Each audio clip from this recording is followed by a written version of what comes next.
1 August रोजी गजानन महाराजांची पालखी जालना शहरात आगमन। पालखी मार्गावर खड्डे बुजवा, स्वच्छता करा। भाजप शहर अध्यक्ष तथा माजी नगर अध्यक्ष राजेश राऊत यांचे महानगरपालिका आयुक्त संतोष खंडेकर यांच्याकडे मागणी। शासकीय रुग्णालयातील शल्यचिकित्सक राजेंद्र पाटील यांनी वारकऱ्यांसाठी आरोग्य व्यवस्था करा। भाजपचे शहर अध्यक्ष तथा माजी नगर अध्यक्ष राऊत पालखीसाठी पोलीस संरक्षण द्या। माजी नगराध्यक्ष तथा भाजपचे शहर अध्यक्ष राजेश राऊत यांचे पोलीस अधीक्षक अजय कुमार बन्सल यांच्याकडे मागणी। भाविकांनी गजानन महाराजांच्या पालखीचे दर्शन घ्यावं। भाजपचे शहर अध्यक्ष तथा माजी नगराध्यक्ष राजेश राऊत।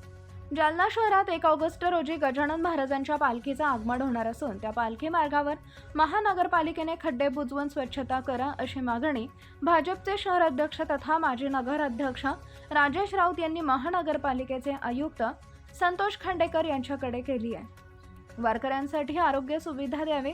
भाजपचे शहर अध्यक्ष तथा माजी नगराध्यक्ष राजेश राऊत यांचे शल्यचिकित्सक राजेंद्र पाटील यांच्याकडे मागणी। पालखीसाठी पोलीस संरक्षण द्यावं अशी मागणी भाजपचे शहर अध्यक्ष राजेश राऊत यांनी पोलीस अधीक्षक अजय कुमार बन्सल यांच्याकडे केली आहे। पालखी 1 ऑगस्ट रोजी जालना शहरात येणार असून 2 दिवस जालना शहरात मुक्काम करून विदर्भाकडे रवाना होणार आहे। जालना शहरातील सरस्वती भवन शाळेत मुक्काम होणार असून दुसऱ्या दिवशी GS कॉलेज येथे मुक्काम होणार आहे। भाविकांनी गजानन महाराज यांच्या पालखीचं दर्शन घ्यावं असे आवाहन भाजपचे शहर अध्यक्ष तथा माजी नगर अध्यक्ष राजेश राऊत यांनी आज दिनांक 31 जुलै रोजी सकाळी 11 वाजेच्या दरम्यान दिली आहे। आपल्या सर्वांचे आराध्य दैवत श्री गजानन महाराज यांची पालखी जालना शहरामध्ये त्यांचं आगमन 1 तारखेला होत आहे आणि त्या निमित्ताने मी या ठिकाणी माननीय महापालिकेचे आयुक्त श्रीयुत संतोषजी खांडेकर यांना निवेदन करणार आहे की ज्या मार्गाने पालखी येणार आहे ते मार्ग स्वच्छ आपण या ठिकाणी केले पाहिजे।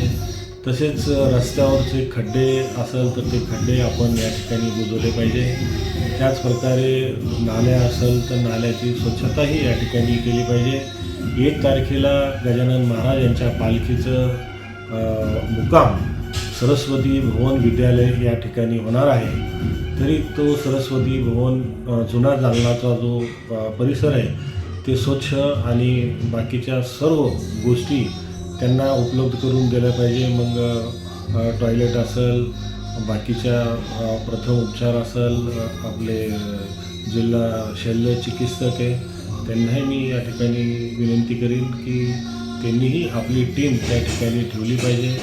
तसंच माननीय पोलीस अधीक्षक यांनाही विनंती करेन की आपलं पोलिसाचं जे संरक्षण आहे त्या पालखीसाठी आपण या ठिकाणी दिलं पाहिजे।